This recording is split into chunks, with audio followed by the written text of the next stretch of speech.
Good afternoon. तो हम कुछ न्यूमेरिकल्स प्रैक्टिस कर रहे थे, उसी पे आगे बढ़ते हैं। तो देखिएगा, नेक्स्ट क्वेश्चन जो है उसमें कह रहा है कि एक कोई रेक्टेंगुलर बॉडी है, ठीक है, ये कोई रेक्टेंगुलर है और उसकी जो साइड्स हैं, साइड्स के अलोंग ही फोर्स लग रहा है। बात समझ में आई? जैसे एक फोर्स ऐसे 5 न्यूटन का, ठीक है, एक फोर्स इस तरीके से 8 न्यूटन का, एक फोर्स ऐसे 6 न्यूटन का और एक फोर्स ऐसे 10 न्यूटन का अलोंग द साइड्स। इस फोर्स की डायरेक्शन इस साइड को ही दिखा रही है। बात समझ में आई? ठीक है, और डायगोनल बना लिया जाए क्योंकि सवाल कुछ ऐसा ही पूछ रहा है जिसमें डायगोनल बनाना ही पड़ेगा। ठीक है, ये पॉइंट O है, नाम दे दीजिए ABCD। क्लियर? तो ये जो साइड है वो दिखा रहा है डायरेक्शन ऑफ द फोर्स। ठीक है, साइड जो दी हुई है वो आपको दी हुई है 0.8 मीटर। ठीक है, क्लियर? स्क्वायर है, स्क्वायर ऑफ साइड 0.8 मीटर। बात समझ में आई? आपसे क्वेश्चन पूछ रहा है find the movement of forces, पहला at the centre of the square के सेंटर पे सारे फोर्सेस के कारण मूवमेंट कितना होगा। Second, at the intersection of 10 newton and 6 newton force. ठीक है, at the intersection of 10 newton and 6 newton force. तो दो जगह आपको दो सवाल एक ही में है। देखिए, ये आपके एग्जाम में आए हुए क्वेश्चंस हैं। ठीक है, तो 10 न्यूटन इधर, 5 न्यूटन, 8 न्यूटन, 6 न्यूटन, और पहला तो सेंटर पे निकालना है, O पॉइंट पे सारे फोर्स के कारण मूवमेंट। दूसरा eight the intersection of 10 newton and 6 newton force. तो 10 न्यूटन ये है, 6 न्यूटन ये है, तो इंटरसेक्शन पॉइंट आपका A हो जाएगा। तो दूसरे वाले के लिए पॉइंट A पे निकालना है। इतनी बात तो हमें समझ में आ गई, सारा क्वेश्चन भी क्लियर हो गया। तो सॉल्व करते हैं। ठीक है, देखते हैं।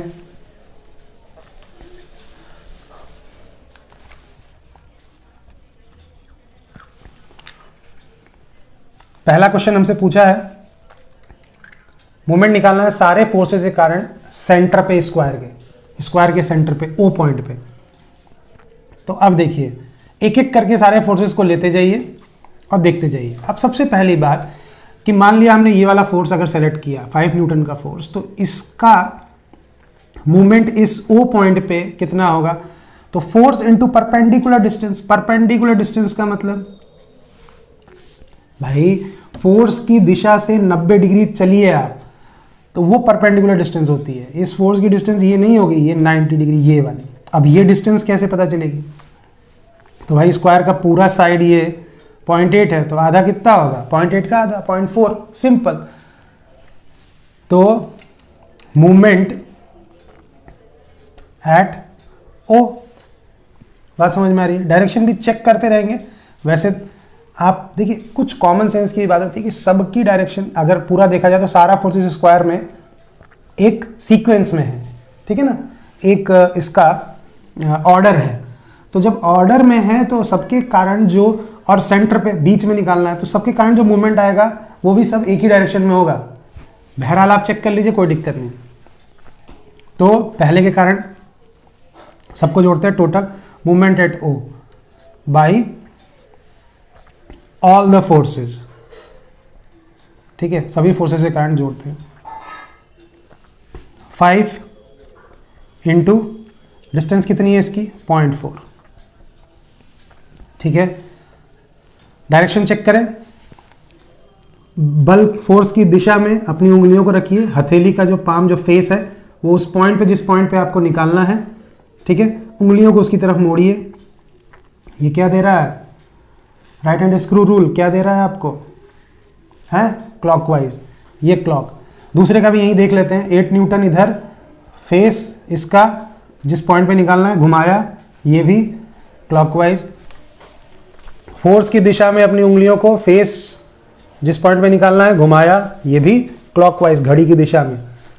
फोर्स की दिशा में उंगलियों को जिस फेस पे निकालना है, मतलब चारों फोर्सेस के कारण जो हमारा मूवमेंट आ रहा है उसकी डायरेक्शन क्या आ रही है? सेम आ रही है। तो सब प्लस जुड़ जाएंगे, प्लस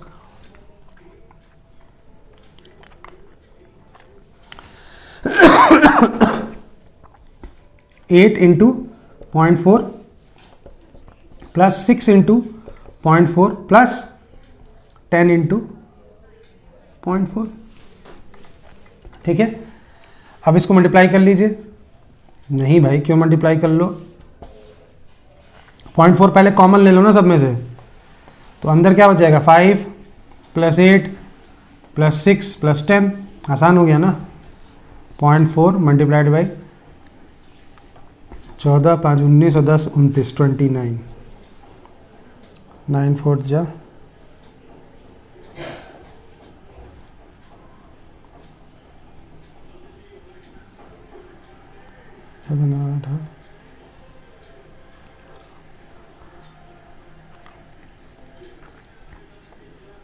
11.6 न्यूटन मीटर। बात समझ में आई? 11.6 न्यूटन मीटर आ गया ओ पॉइंट पे सारे फोर्सेस के कारण। ठीक है, मूवमेंट पूछ रहा है, डायरेक्शन, सबकी डायरेक्शन क्या आई है? क्लॉकवाइज,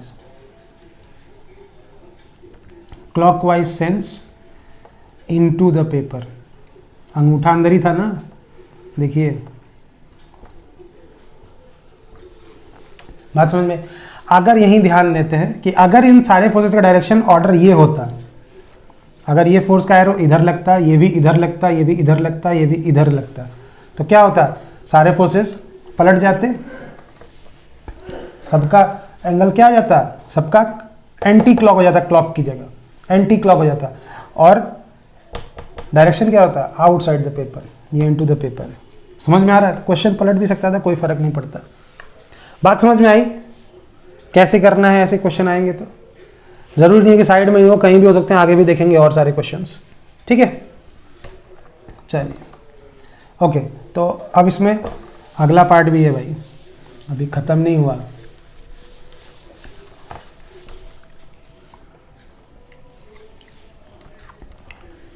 सेकेंड पार्ट क्या कह रहा था?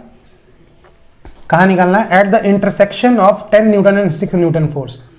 यहां पे इस पॉइंट के अबाउट आपको सारे फोर्सेस के कारण मूवमेंट निकालना है। इंटरसेक्शन, एग्जाम में भी आपको लिखना पड़ेगा, intersection of 10 newton and 6 Newton is a, therefore movement about A. Exam में लिखना पड़ेगा कि भाई 10 न्यूटन और 6 न्यूटन का इंटरसेक्शन ए है। ठीक है, मूवमेंट अबाउट ए। तो मूवमेंट अबाउट ए कैसे निकालेंगे? देखिए, ए पॉइंट पे सारे फोर्सेस के कारण मूवमेंट, तो अब यहीं से चलते हैं। 10 न्यूटन, इसी पॉइंट से होके ये फोर्स पास कर रहा है, फोर्स का जो लाइन ऑफ एक्शन है वो उसी पॉइंट से पास कर रहा है, तो इसके कारण यहाँ मूवमेंट जीरो, क्योंकि इस फोर्स का इस पॉइंट से दूरी क्या हो गई? परपेंडिकुलर डिस्टेंस जीरो, उसी पॉइंट पे लग रहा है, इसके कारण कोई मूवमेंट नहीं आएगा। दूसरा 5 न्यूटन, 5 न्यूटन ये, और इसकी डिस्टेंस इस पॉइंट से, देखिए ये पूरा यहाँ से फोर्स है, इसकी परपेंडिकुलर डिस्टेंस कितनी है? पूरी स्क्वायर की साइड इतनी ही तो दूर है इस पॉइंट से, ये परपेंडिकुलर 90 डिग्री, इस फोर्स पे 90 डिग्री चलिए, जहाँ जाके मिलेगा कितना दूर? 0.8। तो कितना आ गया? 5 into 0.8, force into perpendicular distance. बार बार याद करते रहिएगा। ठीक है, इसकी डायरेक्शन देख लें, पॉइंट की तरफ हथेली घुमाया, क्या आ रहा है? क्लॉकवाइज ही आ रहा है। ठीक है, चलो ये वाला 8 न्यूटन का फोर्स, इसका भी क्लॉकवाइज ही आएगा, क्लॉकवाइज ही आएगा। इसकी दूरी इस पॉइंट से, देखिए ये इधर है, इस पर 90 डिग्री चलेंगे तो आप इस पॉइंट के बराबर पहुंच जाएंगे। तो इसकी भी दूरी कितनी है इस पॉइंट से? 0.8 स्क्वायर है ना, सारी साइड बराबर होगी भाई, इसका भी क्लॉकवाइज जुड़ जाएगा, तो 8 इंटू 0.8, ठीक है। अब 6 न्यूटन वाला फोर्स, तो 6 न्यूटन वाला फोर्स तो इसी पॉइंट से पास कर रहा है, इसका लाइन ऑफ एक्शन इसी पॉइंट से पास, इसके कारण भी इस पॉइंट पे मूवमेंट क्या हो जाएगा, जीरो, क्योंकि डिस्टेंस जीरो है। बस 2 ही फोर्स इस पॉइंट पर मूवमेंट देंगे, क्योंकि बचे हुए 2 तो इसी पॉइंट से पास कर रहे हैं, तो मूवमेंट जीरो हो जाएगा। इन्हीं दोनों के कारण इस पॉइंट पर मूवमेंट आएगा। तो 5 इंटू 0.8 कितना हो गया, 8 5 40, 4 हो गया, प्लस 8 8 64, 6.4, ठीक है। कितना आ गया, 10.4 न्यूटन मीटर। बात समझ में आई, कोई दिक्कत इसमें?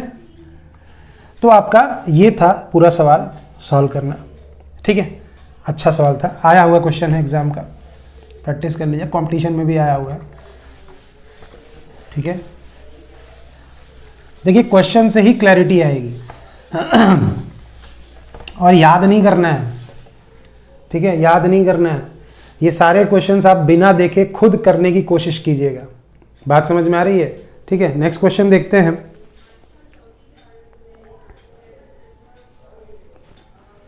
नेक्स्ट क्वेश्चन देखते हैं।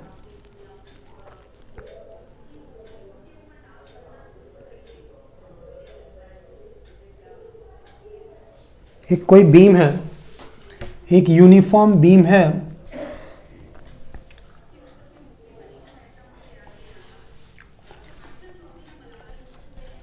ए बी, ठीक है, और इसकी लेंथ आपको दी हुई है 8 मीटर,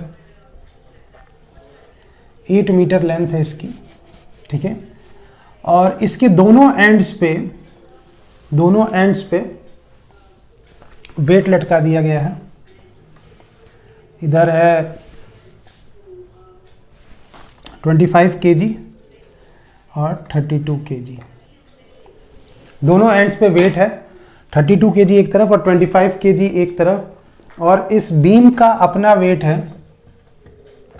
38 kg, सेल्फ वेट, अपना वेट खुद का 38 kg है, ठीक है। तो पूछ रहा है where the support is placed to make beam in equilibrium, ठीक है।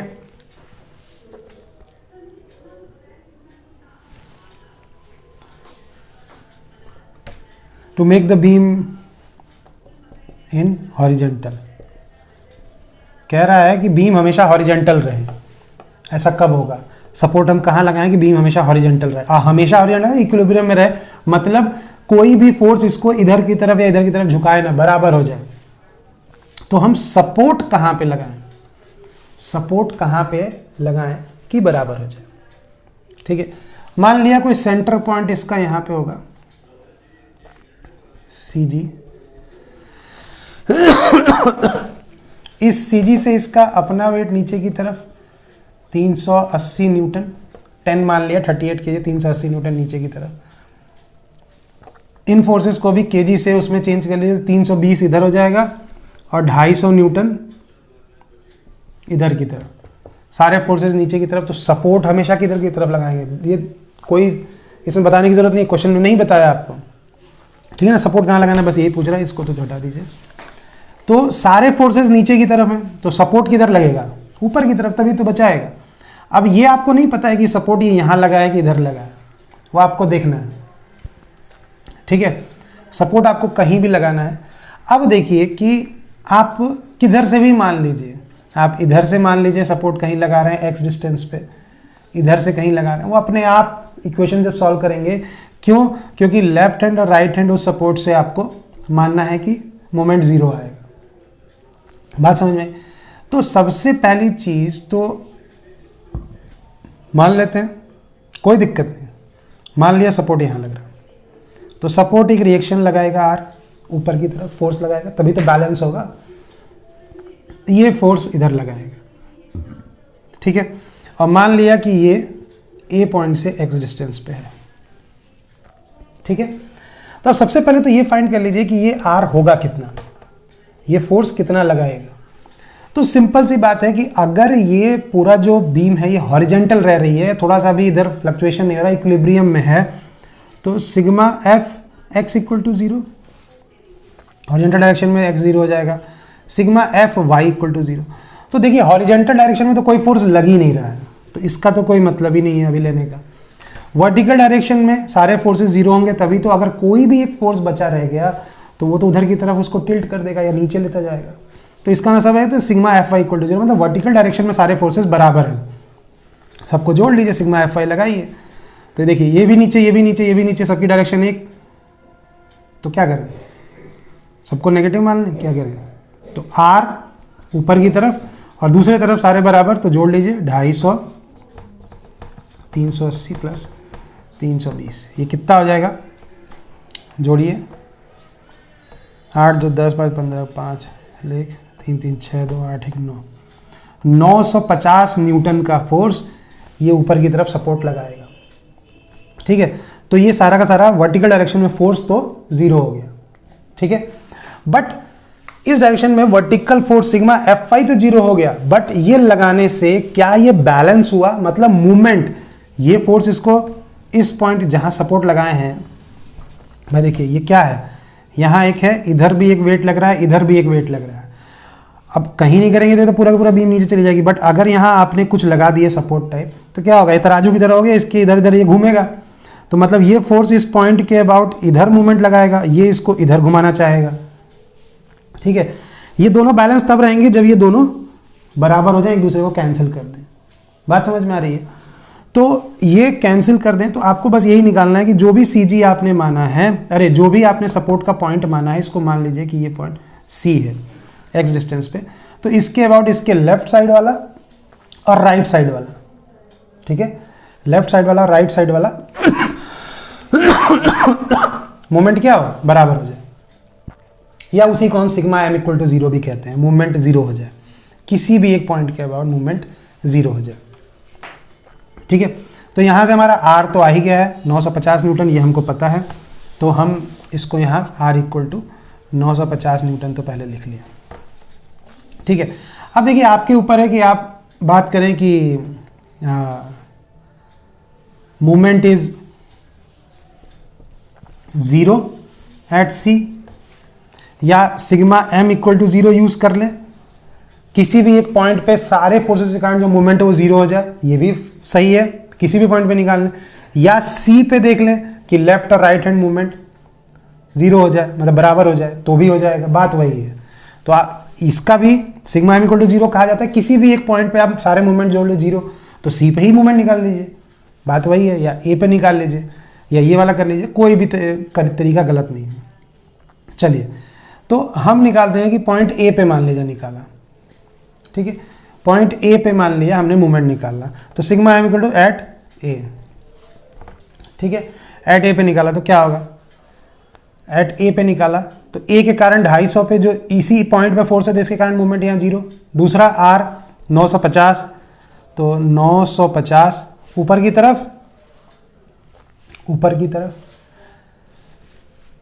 एंटी क्लॉक, चलिए मान लिया पॉजिटिव, 950 इंटू दूरी कितनी है x, ठीक है, ये नीचे की तरफ क्लॉकवाइज तो माइनस हो जाएगा 380 और डिस्टेंस कितनी होगी, सी जी है ना बिल्कुल आधे पे, तो 4 इंटू 4 मीटर, भाई टोटल 8 है, तो सी जी सेंटर ऑफ ग्रेविटी तो आधे में होगा ना 4, ये भी क्लॉकवाइज घुमाएगा नेगेटिव माइनस 320 गुणे डिस्टेंस कितनी टोटल 8 बराबर 0 होना चाहिए। यहां से आपका x आ जाएगा, जो भी x आएगा वो पता चल जाएगा कि क्या है। चलिए निकाल के देखते हैं क्या होता है। ये आपका आ जाएगा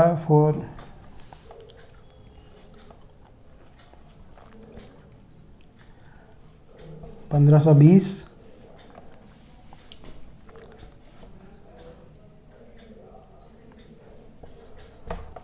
2560, ये दोनों जोड़ दें उधर भेज दें तो ये आ गया 0 6 2 8 5 5 10 का 0 1 2 1 3 1 4,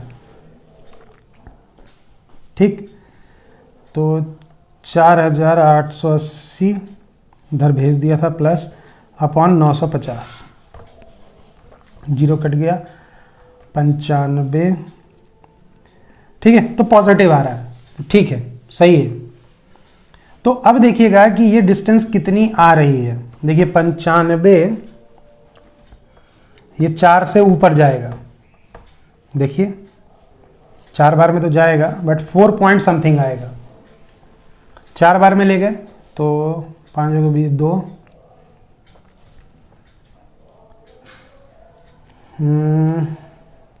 और 36 2 38, 380, 380 20 28, 28 बचा, तो 280, 95 तिहाई, 3 बार में भी नहीं जाएगा, 4.2 समथिंग आएगा, ठीक है। तो अब देखिए क्या हो रहा है, मतलब ये जो x आ रहा है, आपने जो माना था कि CG से इधर, तो CG से इधर आएगा राइट साइड, तो आप करेक्ट फिगर बना दीजिएगा कि the support is placed right side of the CG। में देखिए समझने वाली बात भी है कि जिधर ज़्यादा वजन रहता है सपोर्ट हमको उधर ही लगाना पड़ेगा, क्योंकि उसका मूवमेंट ज़्यादा होगा तो रोकेगा उधर ही, तो सपोर्ट इधर होगा। माना था आपने यहाँ, बट x अपने आप कैलकुलेट करके कितना रहा, 4.2। 4.2 का मतलब 4, आधा पे 4 है, तो इसके बाद लग रहा है, यहाँ कहीं सपोर्ट लगेगा, अपने आप आ जाएगा, ठीक है। तो आप बाद में रियल फिगर बना देंगे कि our supposition is not correct, the support should be at the right of CG। Clear. वैसे पहले भी आप ये काम कर सकते थे कि आप मानते कि भाई ज़्यादा वजन इधर है तो सपोर्ट हमको इसी साइड में लगाना पड़ेगा, तो हम CG के इधर लगाते हैं और इसको ही x मान लेते, तो यही आ जाता, कोई फर्क नहीं पड़ेगा, फर्क कोई नहीं पड़ेगा, ठीक है। क्लियर। चलिए, यही पूछ रहा था, इससे कहाँ लगाएंगे। हाँ, गुड।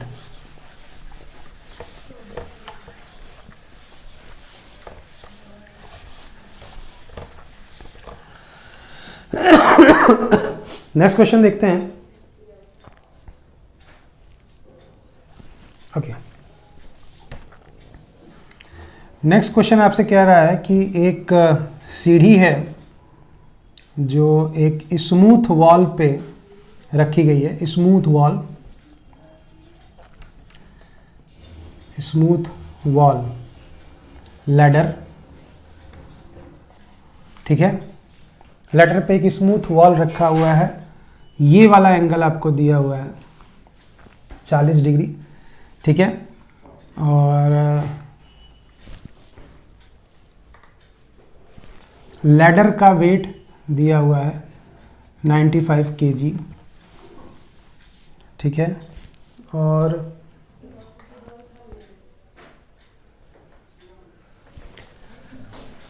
एक आदमी इस पे क्लाइंब करता है जो अभी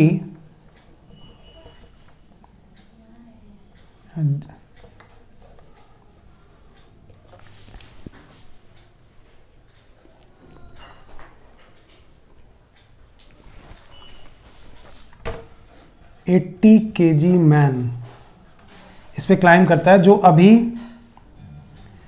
2.5 मीटर ऊपर चढ़ा है इस पे। ये 2.5 मीटर अलोंग द लैडर है, क्वेश्चन में दिया अलोंग द लैडर, मतलब लैडर के ऊपर डिस्टेंस नापी जा रही है, ठीक है, 2.5 मीटर। तो 80 kg वाला आदमी जो है वो भी यहाँ पे है, तो उसका फोर्स नीचे की तरफ दिखेगा। CG मान लिया इसका यहाँ, तो लैडर का अपना वेट नीचे की तरफ 950 न्यूटन, ठीक है, ऐसा होगा। बात समझ में आ रही है। क्वेश्चन आपसे क्या पूछ रहा है, फाइंड द रिएक्शन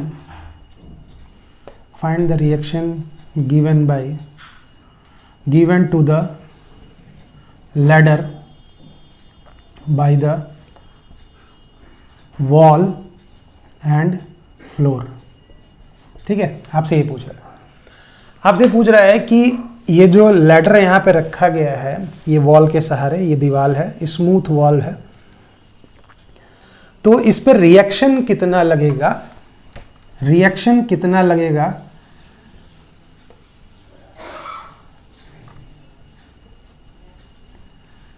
रिएक्शन कितना लगाएगा वॉल और फ्लोर इस सीढ़ी पे, ठीक है। अब ध्यान रखिएगा कि रिएक्शन का मतलब क्या होता है, जो उसके मोशन को, जिस डायरेक्शन के मोशन को रोकेगा। हमने बताया था बीम में भी कि जिस डायरेक्शन को वो रोकेगा, कोई भी ऑब्स्टिकल, जो भी रुकावट जिस भी डायरेक्शन को रोकेगी, जिस भी मोशन को, डायरेक्शन के मोशन को रोकेगी, उस डायरेक्शन के अपोजिट ही रिएक्शन लगेगा। मतलब वो रोक रही है, इसका मतलब रिएक्शन लगा रहा है। तो सीढ़ी को ये इधर आगे इधर की तरफ नहीं जाने दे रहा है ये वॉल, तो ये वॉल इस पे किधर लगाएगा, ठीक है। अब ये बात समझने वाली है कि ये स्मूथ वॉल्व है, इसलिए इस पे रिएक्शन वर्टिकल आया है। अगर ये स्मूथ नहीं होता तो रिएक्शन कुछ और होता है। स्मूथ का मतलब कोई फ्रिक्शन नहीं है, तो सिंगल एक फोर्स लग रहा है जो सीढ़ी के कारण इस पे इधर की तरफ, तो उसी को अपोज कर रहा है ये वॉल राइट साइड में। तो आपका जो वॉल है उसका जो रिएक्शन आ गया RW, वो भी x डायरेक्शन में, y में तो है ही नहीं। बात समझ में आई। अब एक रिएक्शन यहां भी, भाई रिएक्शन वहीं होगा जहां जहां वो किसी भी ऑब्जेक्ट से टच करेगा। तो सीढ़ी एक बार वॉल से टच कर रही है, सीढ़ी का दूसरा एंड कहाँ, जमीन से टच कर रहा है। तो जमीन जब यहां लगाएगा, अच्छा स्मूथ वॉल कहा है, स्मूथ फ्लोर नहीं बोला उसने, ठीक है। तो अगर फ्लोर स्मूथ नहीं बोला तो हमेशा जब भी किसी चीज पे अगर फ्रिक्शन है तो फ्रिक्शन का भी एक आएगा, फ्रिक्शन को भी अपोज करेगा। भाई देखिए, तो हमेशा ध्यान रखिएगा कि अगर स्मूथ नहीं है तो जो रिएक्शन होगा वो एंगल पे लगेगा, किसी एंगल पे लगेगा। बात समझ में आ रही है। रिएक्शन क्या लगेगा, किसी एंगल पे लगेगा। बात समझ में आई। तो अब एंगल पे क्यों लगेगा, बात समझिएगा। एक तो इसके फोर्स के कारण वेट नीचे की तरफ, ठीक है, नीचे की तरफ।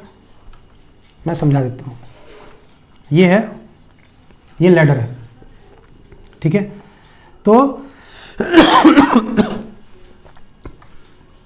इसका एक फोर्स वेट नीचे की तरफ, इसको ये सरफेस, ये जो हॉरिजॉन्टल सरफेस है ये इसको रोक रहा है, तो एक रिएक्शन तो ये हो गया, एक रिएक्शन तो ये हो गया। अब ये चूंकि ये फोर्स जो भी लगा रहा है ये एंगल पे लगा रहा है, तो इसके कारण देखो ये इस पे सरक के आगे भी जाना चाहेगा, बट ये जमीन इसको नहीं जाने दे रही क्योंकि इसमें फ्रिक्शन है। तो एक फोर्स इस पे किधर लगेगा, एक रिएक्शन किधर लगेगा, इधर की तरफ। बात समझ में आ रही। एक वर्टिकल इसके वेट को रोक रहा है, एक फ्रिक्शन जो इसको इधर नहीं जाने दे रहा है, तो इधर की तरफ। बात समझ में आई। अब ये दोनों के कारण जो नेट आएगा इन दोनों फोर्सेस का, ये एक फोर्स ये, एक फोर्स ये, दो परपेंडिकुलर फोर्सेस हो गए। तो अगर टोटल फोर्स देखा जाए तो इसका रिजल्टेंट ही तो होगा ना, और रिजल्टेंट क्या होगा, बीच में जाएगा कहीं डायगोनल। अगर पैरेललोग्राम लॉ लगाएं तो जो डायगोनल होगा दोनों फोर्सेस का, वो आपको क्या देगा, रिजल्टेंट देगा। इसीलिए कहते हैं कि अगर कोई स्मूथ सरफेस नहीं तो उसका जो रिएक्शन आएगा वो ऐसे आएगा, टिल्ट। यहां भी ये टिल्टेड आता है ऐसे, बट चूंकि क्या है, ऐसे नहीं आता, ऐसे आता, बट ये स्मूथ सरफेस है तो फ्रिक्शन वाला जीरो हो गया, तो एक ही बचा, बस उसी को रोक रहा है तो वर्टिकल, इसी को रोक रहा है तो इधर ही रिएक्शन आ गया। ये बात ध्यान रखिएगा। तो क्वेश्चन में ये सब बातें नहीं कि ये यही नॉलेज है, यहीं पे आपसे न्यूमेरिकल नहीं लगेगा। अब ये न्यूमेरिकल अगर आ जाता एग्जाम में तो आपकी हालत खराब हो जाती कि भाई ये पता नहीं क्या बता रहे हैं, हमको तो नहीं क्लियर हो रहा है। बात समझ में आई। तो उस चीज़ का ध्यान में रखना पड़ेगा हमको कि क्या चल रहा है। अब आगे बढ़ते हैं। अब देखिए कि ये आर तो लग रहा है, बट हमारे लिए आसान होगा हम इसको वर्टिकल और हॉरिजॉन्टल में अगर कर लें तो, क्योंकि ये हॉरिजॉन्टल है, सारे फोर्सेस जो लग रहे हैं वो भी हम हॉरिजॉन्टल वर्टिकल, वेट नीचे की तरफ, तो इसको भी वर्टिकल हॉरिजॉन्टल कर लें। तो देखिए एक रिएक्शन का एक होगा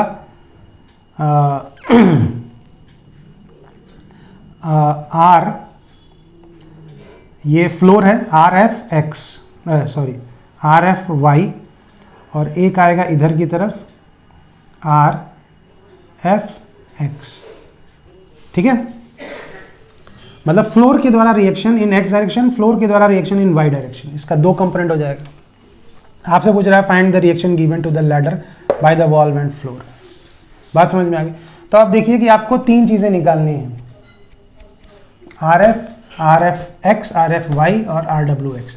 तीन चीजें निकाल, तीन इक्वेशन आपको बनानी पड़ेगी। यहां से 80 kg, ये एक और वेट आएगा दैट इज 800 न्यूटन नीचे की तरफ। बात समझ में आई? तो सारे फोर्सेस को आप हॉरिजेंटल और वर्टिकल, देखिए सब कुछ क्या है, इक्विलिब्रियम में है।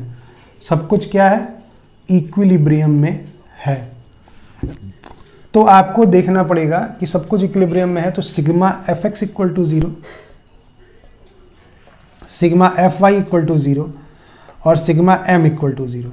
ये तीनों बनाएंगे, तीन इक्वेशन बनेगी, तीनों को सॉल्व करेंगे, तीनों अननोन आ जाएगा। क्योंकि तीन अननोन है, तीन चीजें हमें पता करनी है। जब तक तीन इक्वेशन नहीं बनेगा तब तक ये सॉल्व नहीं होगा। बात समझ में आई? तो सबसे पहले sigma f x equal to 0 करते हैं। एक्स डायरेक्शन में सारे फोर्सेस का सम 0।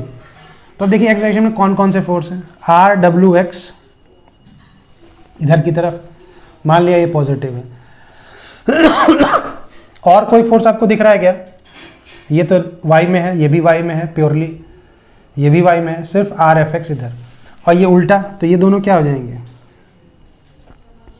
आर डब्ल्यू एक्स और आर एफ एक्स दोनों बराबर हैं। ये वाला और ये वाला बराबर हो गया। तो ये हो गया हमारा पहला इक्वेशन। बात समझ में आ गई? कोई दिक्कत इसमें? क्लियर? ठीक है। अगला equation sigma f y equal to 0, ये हमने किया sigma f x equal to 0 से। ठीक है। दूसरा sigma f y equal to 0 लें। ठीक है। Sigma f y equal to 0 लेंगे, वाई डायरेक्शन में सारे फोर्सेस का सम 0। तो वाई डायरेक्शन में ये तो एक्स है, इसको लेंगे नहीं। वाई में नीचे की तरफ 950, ऊपर की तरफ पॉजिटिव मान लें, तो आर एफ वाई, ठीक, नीचे की तरफ नेगेटिव, तो माइनस मत करो, बराबर इक्वल टू के उधर कर दो। 950 माइनस करो या इक्वल टू 0 करो, बात वही है। सिग्मा एफ वाई सबको इधर करके इक्वल टू 0 कर दो, या हमने माइनस को पहले ही मान लिया कि उसको उधर ट्रांसफर कर दिया। 950 प्लस 800, बात समझ में आई? तो यहां से इसको सॉल्व करें तो कितना आ गया, आर एफ वाई आ रहा है, ये 0 5 9 8 17 1750 newton R F y. Vertical reaction जो फ्लोर लगाएगा, वर्टिकल उस कंपोनेंट उस रिएक्शन का, वो 1750 न्यूटन होगा। तो आर एफ वाई तो आ गया, ठीक है, क्लियर। अब हमें डब्ल्यू एक्स और एफ एक्स चाहिए। तो दो इक्वेशन तो हो गई, दो से हमें एक चीज़ पता चल गई है, बट अभी ये दोनों बची हुई हैं। तो तीसरा इक्वेशन यूज़ करेंगे, मूवमेंट। ठीक है। तो अब मूवमेंट जब यूज़ करेंगे आप, sigma m is equal to 0। तो अब मूवमेंट आप किसी भी पॉइंट पे सारे फोर्सेस के कारण मूवमेंट निकाल दीजिए। बात समझ में आ रही है? तो अभी मैंने उस समय आपको बताया था कि किस पॉइंट पे मूवमेंट हमको निकालने के लिए कौन सा पॉइंट चूज करें। किसी भी पॉइंट पे निकाल सकते हैं, सीजी पे निकाल सकते हैं, यहां निकाल सकते हैं, यहां निकाल सकते हैं, यहां निकाल। तो कौन सा पॉइंट चूज करें, कौन सा अच्छा रहेगा? देखिए यहां पे दो अननोन है, वैसे तो एक पता चल गया है, एक ही अननोन बचा है, बट फिर भी ये वाला पॉइंट ले तो फोर्सेस कम हो जाएंगे, दो फोर्सेस खत्म हो जाएंगे ना मूवमेंट लेने के लिए। तो ये वाला पॉइंट ज़्यादा अच्छा रहेगा। यहाँ अगर लेते तो सिर्फ ये खत्म होता, इन दोनों के कारण लेना पड़ता। बट अगर यहाँ पे लेंगे तो ये दोनों फोर्सेस इसी पॉइंट से पास कर रहे हैं, खत्म हो जाएंगे, सिर्फ ये तीन फोर्सेस बचेंगे। बात समझ में आई? तो हम क्या करते हैं कि मान लिया कि ये पॉइंट ए है और ये पॉइंट बी है और ये ओ है। तो sigma M equal to 0 at O ले लेते हैं। ठीक है। ओ पॉइंट पे सारे फोर्सेस के कारण सिग्मा एम 0 होगा। तो क्या होगा, अब पॉइंट ओ नहीं, पॉइंट बी पे। तो पॉइंट बी पे इस फोर्स के कारण, इस फोर्स की इससे दूरी ये कितनी है, हाँ, इसकी दूरी इस फोर्स से क्या होगी, यही हाइट तो होगी, ये ओ ए। तो आपका कितना हो जाएगा, आर डब्ल्यू सफिक्स में R W X into O A, यही तो इसकी डिस्टेंस है। ओ ए देखते हैं,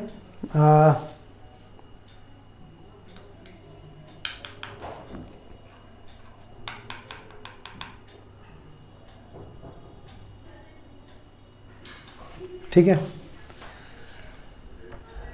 OA और आपका इसके कारण हो गया। दूसरा फोर्स ये, तो इसकी वर्टिकल डिस्टेंस ये देखिए CG।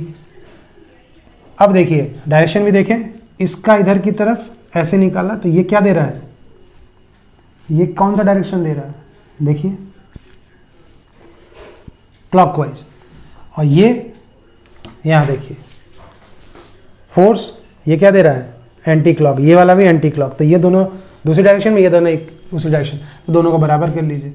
ये माइनस कर सकते हैं बट हमने माइनस वाले को उधर ट्रांसफर कर दिया। तो इज इक्वल टू 950 गुणे इसकी डिस्टेंस कितनी होगी, ये यहाँ से करिए, तो ये वाली डिस्टेंस जो होगी यही तो होगी परपेंडिकुलर डिस्टेंस, फोर्स की डायरेक्शन परपेंडिकुलर इतना। तो अब ये डिस्टेंस आपको पता है, ये आपको निकालनी है। तो अगर आपको ये पता चल जाए, ये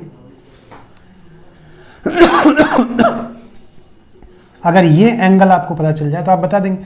देखिए ये 90 डिग्री है, वॉल 90 होगी, ये 40 दिया है, तो ये कितना हो जाएगा, ट्रायंगल है, ट्रायंगल है तो 9 13, तो ये कितना आ जाएगा 50 डिग्री आ जाएगा।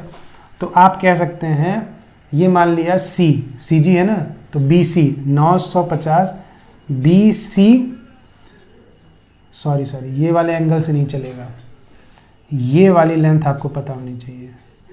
तो BC cos 50 है ना, BC cos 50 ये हो जाएगा। कोई दिक्कत इसमें भाई, जिधर थीटा लगा होता है ये 50 डिग्री हो गया, जिधर एंगल लगा होता है वो वाला कंपोनेंट cos होता है ना, तो ये क्या हो जाएगा BC cos 50।